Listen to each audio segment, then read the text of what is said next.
नमस्कार दोस्तों, स्वागत है आपका हमारे चैनल पर।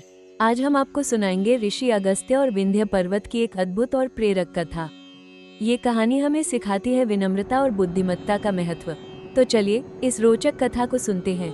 पौराणिक काल में विंध्य पर्वत, जो भारत के मध्य में स्थित है, भारत के उत्तरी और दक्षिणी भाग को विभाजित करता है, अत्यंत गर्विला और अभिमानी हो गया था। कहा जाता है कि विंध्य पर्वत को यह अहंकार था कि वो हिमालय से छोटा क्यों है। इस अहंकार में उसने अपना आकार बढ़ाना शुरू कर दिया। वो इतना ऊंचा उठने लगा कि उसने आसमान को छूने की ठान ली।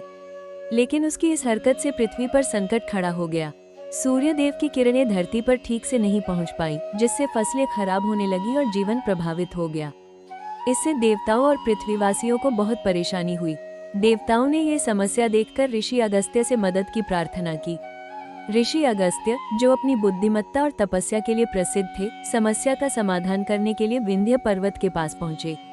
विंध्य पर्वत ने अगस्त्य ऋषि का आदरपूर्वक स्वागत किया। ऋषि ने अपनी मधुर वाणी से विंध्य पर्वत से कहा, हे विंध्य, मुझे दक्षिण की ओर यात्रा करनी है, लेकिन तुम्हारी ऊंचाई के कारण मैं आगे नहीं जा पा रहा हूँ। क्या तुम थोड़ी देर के लिए झुक सकते हो, ताकि मैं तुम्हारे ऊपर से गुजर सकूं?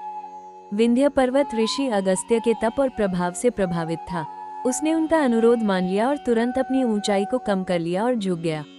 ऋषि अगस्त्य ने पर्वत से वादा लिया कि वो तब तक इसी स्थिति में रहेगा जब तक वो दक्षिण से लौटकर न आए।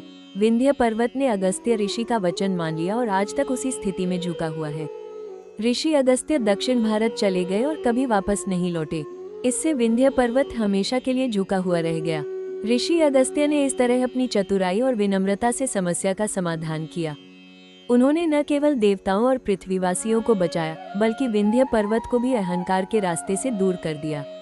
ऋषि अगस्त्य केवल विंध्य पर्वत को झुकाने तक ही सीमित नहीं रहे। उन्होंने दक्षिण भारत में जाकर वेद, संस्कृत और तमिल भाषा का प्रचार प्रसार किया। यह माना जाता है कि उन्होंने तमिल साहित्य के समृद्धि में महत्वपूर्ण योगदान दिया। ऋषि अगस्त्य को दक्षिण भारत में तमिल भाषा के पितामह के रूप में भी पूजा जाता है।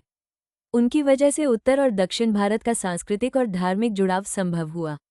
ये कथा हमें सिखाती है कि विनम्रता और बुद्धिमत्ता से बड़ी समस्या को हल किया जा सकता है। तो दोस्तों, ये थी ऋषि अगस्त्य और विंध्य पर्वत की प्रेरक कथा। अगर आपको ये कहानी पसंद आई हो तो इस वीडियो को लाइक और शेयर करना न भूलें। हमारे चैनल को सब्सक्राइब करें और ऐसी ही पौराणिक कहानियों के लिए जुड़े रहें। मिलते हैं अगले वीडियो में, तब तक के लिए नमस्कार।